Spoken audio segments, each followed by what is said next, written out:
Good morning, everyone, and welcome to the PivotBoss pre-market video for Tuesday, February 15th, 2022. I am Frank Ochoa, aka PivotBoss. Here's a look at the daily time frame of the ES. You'll see right here the ES starting the day with a bit of strength here, bouncing off the previous session's midpoint and rallying.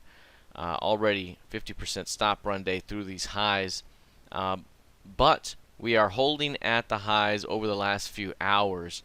And a failure to hold 3 or 4 hour highs here could lead to some sort of a shakeout leg, perhaps a retest of the previous session's high.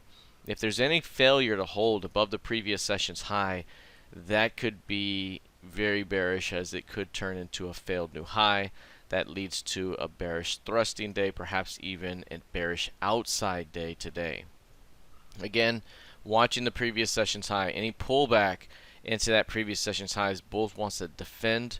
If bulls can defend that zone and push it higher, this thing could remain bullish throughout the day. But again, previous session's high and the previous week's close going to be very, very important. That's about right here to about right there. If we come into that zone, bulls need to defend that area to push this thing higher. A failure opens up the potential for a bearish outside day.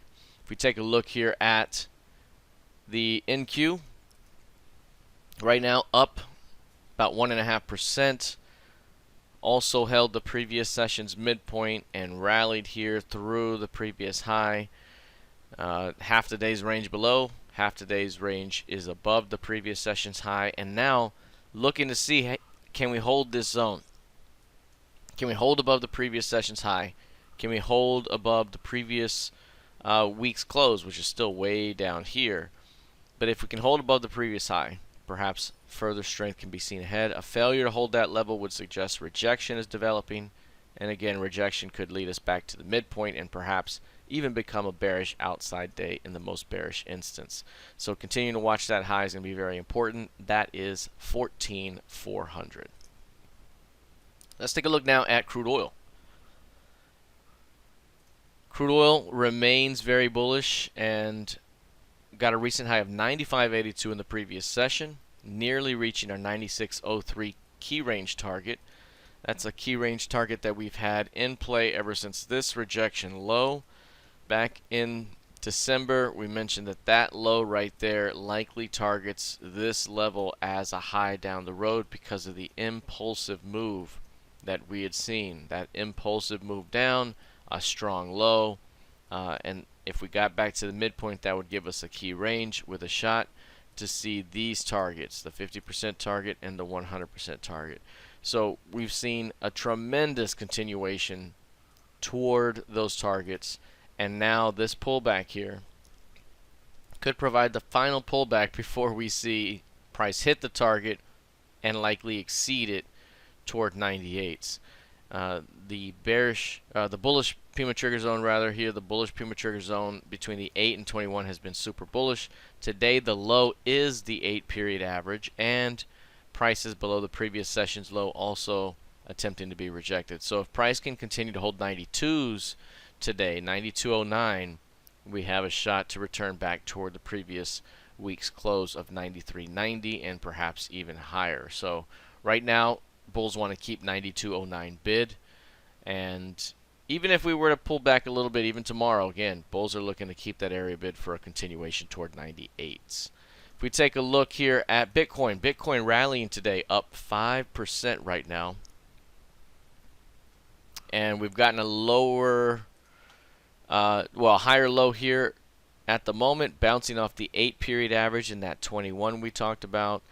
In short term, we mentioned that could lead to a strong move one way or another. Is it back down, or do we see expansion and a push higher?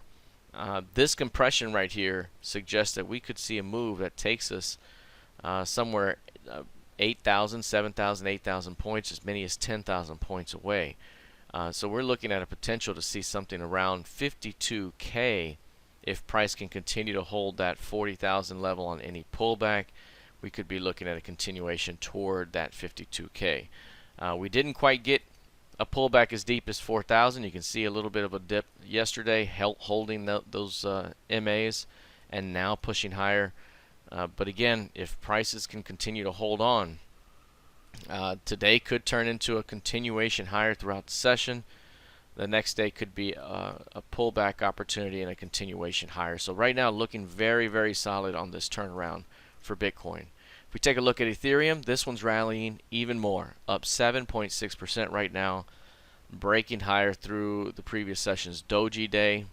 Again, when you look at the market structure here, 2750 very important, 2800 very important. Price pulled back to that zone and was defended and bounced.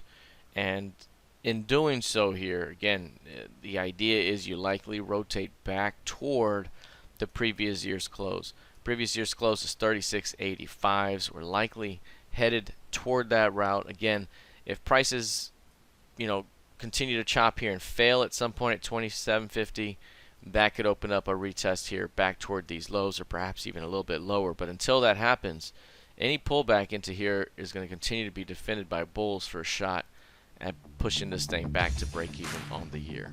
All right, that is it for now. We'll see how this plays out heading into the rest of the session. Good luck, trade well, and I'll see you in the trading room. Take care.